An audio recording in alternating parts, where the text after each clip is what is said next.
Folks, this is Book Talk with Corbin, and I am your host. Right now, we have with us Beanie Geoghegan. She's the Kentucky chapter head of No Left Turn in Education. They're part of a national organization, estimated about having maybe around 10,000 members. But they were their first year anniversary would be this Labor Day. And Kentucky didn't start their chapter till January, this past January. So it's really moving. That's some good growth. I mean, I wish my income could grow that fast. So that's some good growth. Sis, I'm going to have you tell us, what is No Left Turn in Education? What are y'all trying to accomplish? So No Left Turn in Education, we're a grassroots organization. We're really just a bunch of concerned parents who realized that there were some not okay things being taught in our classrooms. And we realized that thanks to COVID, that in fact, our chapter head, our president, founder and president in Pennsylvania discovered some assignments that her sons were being taught, and went through the proper channels to complain, was met with insults and condescension. So she gathered some parents in her family room, started this group. Tucker Carlson found out about it, and it exploded from there. And so, here we are almost a year later. I got involved with this because of a similar thing. I was walking past my kids' virtual online lessons, and my son, who was a senior in high school, in his English class, they spent about 2 weeks talking about intersectionality. My daughter was a freshman at the top high school in the state, and about a week later, they were focused on internalized misogyny and various other things. We have a lot of other examples throughout the year. So the more I heard, the more I learned, the more I connected with this group, I realized that we weren't alone, and there were a lot of us. And the proof of that is how quickly our group has grown. And I have gotten phone calls and messages from parents all over the state of Kentucky. I think I'm the only person in my district that feels this way, but this is what happened. And lo and behold, we have, a lot of parents in that district who feel that way. So we're trying to educate parents. We're trying to equip parents and empower parents to speak out for their children. Ultimately, what our children are taught with our tax dollars is certainly we have a right to know, and we also have a right to have input into it. And the government does not maintain control over that. We are the first custodians of our children, and not the schools. So. Yeah, it's interesting. You talked about that experience, shared that one experience of the parent who, when they raised some issues with it, they didn't get an open arms invite. Well, come in, let's sit down, talk about it, and let's see what can be worked out. It's very negative. And I find that I had a similar experience several years ago, really. And I'm amazed at how some of these board members, at least in Jefferson County, one or two of them in particular, can be quite arrogant and condescending. I have emails from them that I'm holding on to, because I did write a letter after my experience. I wrote emails to the teachers, and I did write a letter to the board and to the superintendent. I even sent it to Frankfurt. And some of the responses I received back from the board members were outright rude.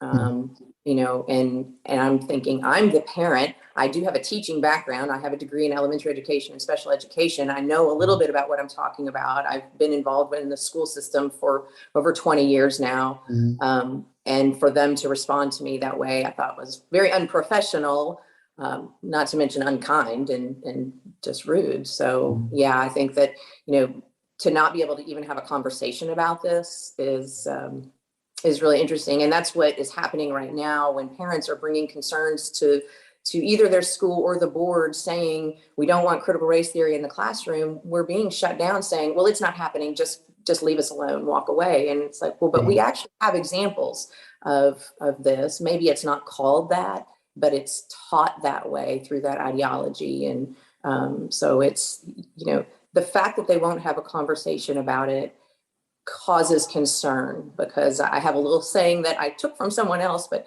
truth doesn't mind being questioned, but lies hate being challenged. And I think that that's where we're at right now, that I'm happy to talk to you about my philosophies and my ideas, all day long. You can disagree with them, but I'm able to defend them and tell why I think that they're solid, but they won't even discuss what they're teaching. So Yeah, that's the experience I had with here in Jefferson County District 6, the representative there. okay. And it was like, my attitude is that, well, I don't have a child in the public school system anymore, but dude, if I get half a chance to run against you, I'm going to do it. Yeah. It's my attitude then. Need some solid candidates to step up. Yeah. And that's another thing. I did do some research on District 6 and, started crunching some numbers here and there and looked at some of the things, they did and what's happened there. And I was really surprised. It's like, number one, we can keep these guys accountable. They're not untouchable. Oh, right. Yeah, right. we can keep them accountable. But only about 10% of voters vote for school board candidates. Yes. And probably fewer than that know who they're voting for. I mean, they vote for the name they see on the sign as they're walking into the, place. So it's, we have a petition that got signed to have the lines redrawn, because they haven't been restructured in quite a few years and the population has shifted considerably. So hopefully by the next election, those lines will be redrawn and we'll be able to have some different pool of candidates to choose from in some of these other districts. Before we go on with this conversation, what is critical race theory? How are you defining it? So I've learned more about this topic than I ever wanted to know in my whole life in the last year. And I'm not a scholar about critical race theory at all. I've have read all the books and the articles and everything and what I know. Basically, what I explain it to people as is a divisive, it's a divisive ideology. It is rooted in Marxism. I even like to remove the race part out of it, because critical theory is dividing people by characteristics. And you can divide a society to weaken a society to make that society more dependent on the government. Now, in America, race happens to be a soft spot for us. We're still healing from our racial wounds in our country. So I feel like they made a critical race theory here in America because it's a pretty vulnerable spot.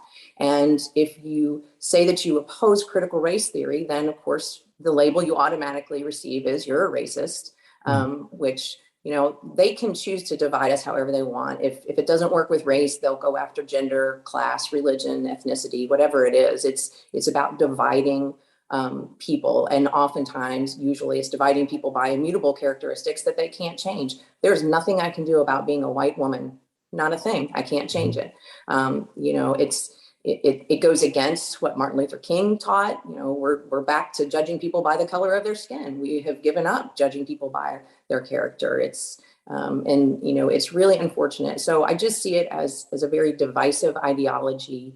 It's a lens where you see everything through a power structure. Every relationship, every institution, even school assignments you are taught to view that as a power play somehow. That and America wasn't founded on that. I mean, even the people who came over here not seeking religious liberty were seeking the freedom to practice business the way they wanted to. They wanted to make money the way they wanted to, and so it was more about freedom and liberty. It wasn't founded on this power structure as the people who would. Well, it's interesting you say that it's rooted in Marxism. It clearly is. As a former Marxist, when I read things and heard things, I was immediately saying, well, this is obviously Marxism. Don't you guys see it? It's obviously there, cultural Marxism, Antonio Gramsci, Herbert Marcuse. It's clearly that way. I was just shocked that it has such widespread acceptance amongst what you might call the education elite. I was really astounded. I think if some people were to like Michael Harrington, who started DSOC and all these other groups that come back, if they could come back to life right now, I think they'd be stunned at how much these Marxist and socialist concepts have been accepted and been embraced and just right there in our institutions. Right. And I don't know, it's surprising. It's shocking. But It is. But I do think that it is sort of a direct reflection of how our public school system has failed an entire generation, truly. Mhm. Because if the school system was successful in educating and not indoctrinating, then this generation would understand how devastating that ideology is and how many people have suffered under that. I mean, I have friends who immigrated from Indonesia, from Cuba, and they're floored. They don't understand this and what they've seen it, they've lived it, but there is this generation that is so far removed from the evils of it and the harms of it that they can't even fathom, and they weren't taught that in school. So, right. Yeah. I think that's the big issue, and weren't taught that in school. And sometimes, people have a tendency to sort of deny reality. I mean, look at all the people from just Cuba alone. Just forget just Cuba alone, the risks, significant risks they would take jumping on these little rickety rafts and boats and coming across that water to seek freedom. And yet, you have people here in this country talking about how great socialism is. Right. You gotta be kidding me. He's very concerned. My friend from Cuba is very concerned. She laughs jokingly, but kind of not. She said, "There's nowhere else to take a raft to. This is it. This is the last stop." So yes, the last beacon. Yes, we are. Yeah, I totally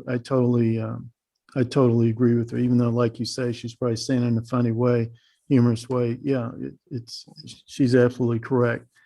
Because I've traveled all around the world, and I'm telling you, you're not going to find a country that has more liberty and prosperity than the United States of America. And so, what changed your mind? If you said you were a former Marxist, so what changed your mind? And I mean, that will be a helpful thing to know. The people who believed in that before and were changed, moving forward, that would be. Yeah, I mean, it's with a lot of former Black Marxists, Thomas Sowell, Walter Williams, Yes, those brothers, Eldridge Cleaver. What we just have in common is every slight thing was different. Everyone's slight experience was different. Like I wouldn't like Eldridge Cleaver. He was exiled in France, and he has this really interesting spiritual conversion. And I think with Thomas Sowell, he just sort of said, "Man, this stuff ain't making no sense." he always says facts. What changed his mind? Right. Facts. That's Facts, right? I think for all of us is all that subtle combination of, wait a minute, this is not making sense. Doesn't make. Just that doesn't make any sense. And I think too, our faith somehow or another came up. Our faith background somehow or another came up. Because even Clarence Thomas, so on the Supreme Court, as you know, he even talked about that in the latest documentary they did on him. He even talks about that, how the role faith did. Eldridge Cleaver, interesting enough, he said that one thing that hit him was he felt that he saw Marx, Engels, Lenin, Mao, somebody else, and then he felt he saw the face of Christ. He didn't know what to do to accept Christ as a savior, so he just remembered back to years and years and years ago when, as a little boy, his aunt taught him a prayer. He didn't talk about going to Sunday school or church or anything like that. He went back to a prayer his aunt taught him when he was a little boy. Little boy. And you got to remember this guy, he wrote Soul on Ice. And in Soul on Ice, he talked about how he raped women for political reasons. He practiced on Black women. This is in his book, Soul on Ice. He practiced on Black women. Then later he went to white women. He wanted to become, a better rapist, to rape white women is his expression against Wow. the white